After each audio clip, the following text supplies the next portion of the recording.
Assalamualaikum warahmatullahi wabarakatuh. Perkenalkan, nama saya Putri Septia Nurfadilah dengan NIM 2010101036 dan saya dari kelas S1 TT08B. Pada kali ini saya akan mempresentasikan mengenai modul 2 yaitu Object Array dan Inheritance. Cita-cita saya yaitu ingin menjadi pengusaha. Sebelumnya saya akan menyampaikan materi mengenai modul 3 terlebih dahulu.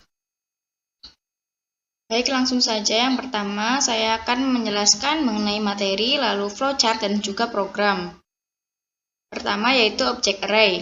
Salah satu pokok pembelajaran dalam algoritma pemrograman adalah pembuatan array untuk mendefinisikan grup item dengan tipe yang sama. Akses item pada array menggunakan indeks angka sehingga dapat mempermudah untuk mengakses item dalam jumlah yang banyak. Array dalam PBO juga dimanfaatkan dalam mendefinisikan objek dari kelas yang sama dalam jumlah yang banyak. Di sini terdapat format penulisan dari object array. Lalu selanjutnya yaitu pewarisan atau inheritance. Inheritance sendiri itu proses pembuatan kelas baru yang biasa dipanggil sebagai kelas turunan atau derived classes dari kelas induk atau base class. Kelas turunan mewarisi seluruh isi dari kelas induk, tetapi dapat menambahkan kelebihan dan perbaikan dari kelas induknya. Kelas induk sendiri tidak mengalami perubahan selama proses inheritance itu sendiri. Selanjutnya, di sini terdapat gambar. Kelas turunan di sini itu merupakan turunan dari kelas induk. Nah, di sini fitur by itu didefinisikan dalam kelas turunan.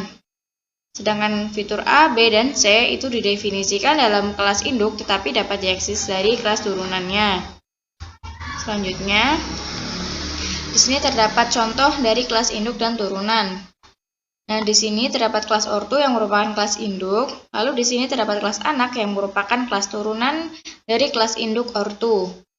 Lalu di sini itu kelas anak merupakan turunan dari kelas ortu sehingga semua objek dari kelas anak dapat mengakses semua member data dan member fungsi yang terdapat di kelas induk ortu. Selanjutnya, nah di sini terdapat UML dari kelas induk dan turunan. Di sini terdapat kelas induk yaitu ortu yang memiliki member data dan juga member fungsi.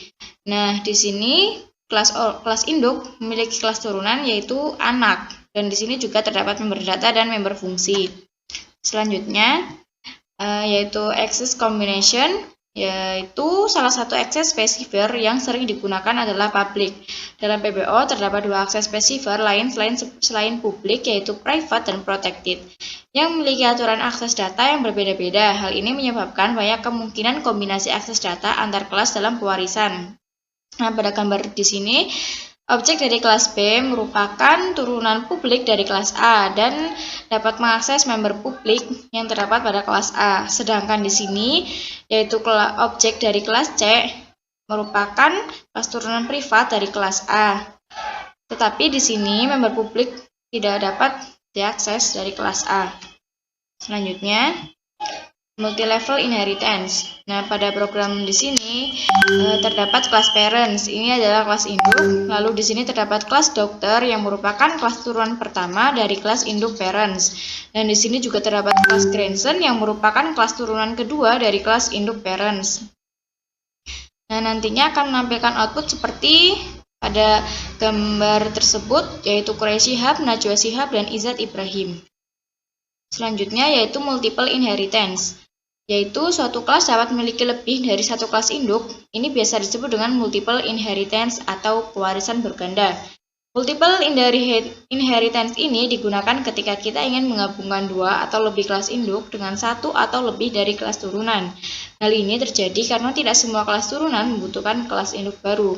Di sini terdapat UML dari multiple inheritance, yaitu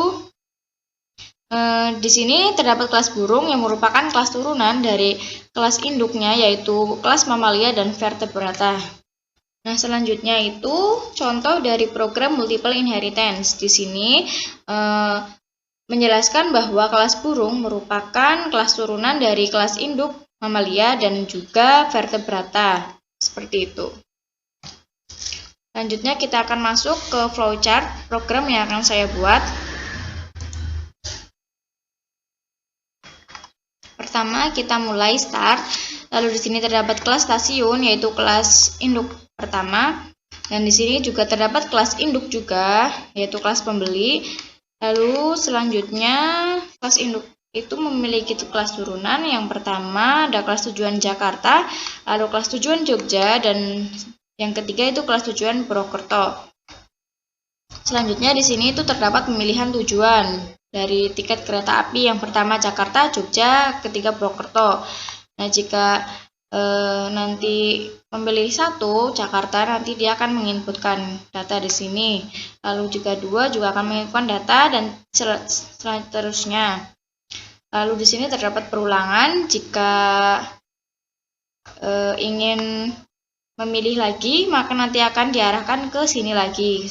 Seperti itu. Lalu finish. Selanjutnya kita akan membuat program.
Nah, baik, di sini terdapat kelas stasiun, yaitu kelas induk pertama yang memiliki member data asal dan tujuan dengan tipe data string. Dan di sini terdapat void get dan void show.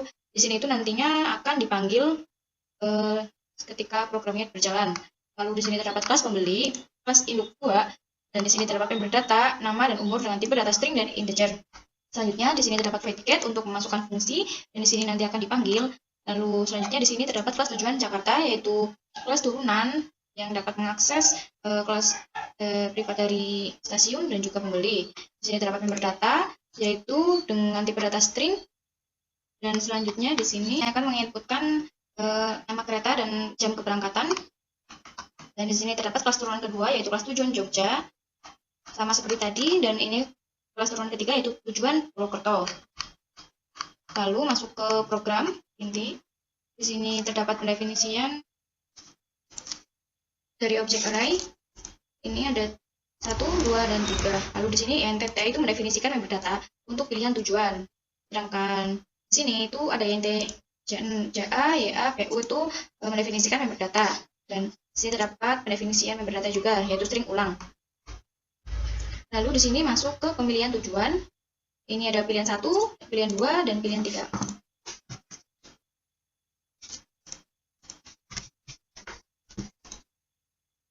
Lalu di sini itu pilihan tujuan ini untuk menampilkan output dari pilihan tujuan. Lalu masuk ke sini ada switch case. Di sini nanti akan. Lalu selanjutnya di sini terdapat switch untuk menginput variabel yang akan diperiksa. Di sini itu nama variabelnya T. Lalu ini terdapat case 1, case 2, dan case 3. Selanjutnya di sini terdapat break, yaitu agar struktur case langsung berhenti begitu kondisi terpenuhi. Di sini terdapat salah data jika tidak memenuhi dari pemilihan 1, 2, dan 3. Lalu di sini terdapat apakah Anda akan memilih lagi? Jika iya, nanti akan kembali ke pemilihan. Jika tidak, nanti programnya akan berakhir. Seperti itu. Selanjutnya, saya akan run program tersebut. Pertama akan menampilkan tujuan, misalkan 3. Lalu masukkan stasiun asal dan stasiun tujuan. Nama keretanya.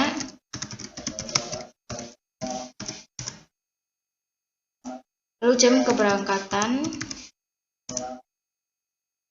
Dan ini masukkan data diri, usia. Ini akan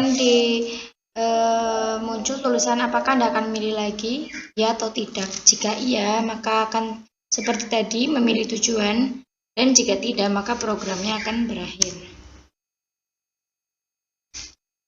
Seperti ini. Demikian yang dapat saya sampaikan. Sebelum saya tutup, saya akan memberikan sebuah quotes, yaitu stop membandingkan diri kita dengan orang lain, karena itu nggak akan ada habisnya.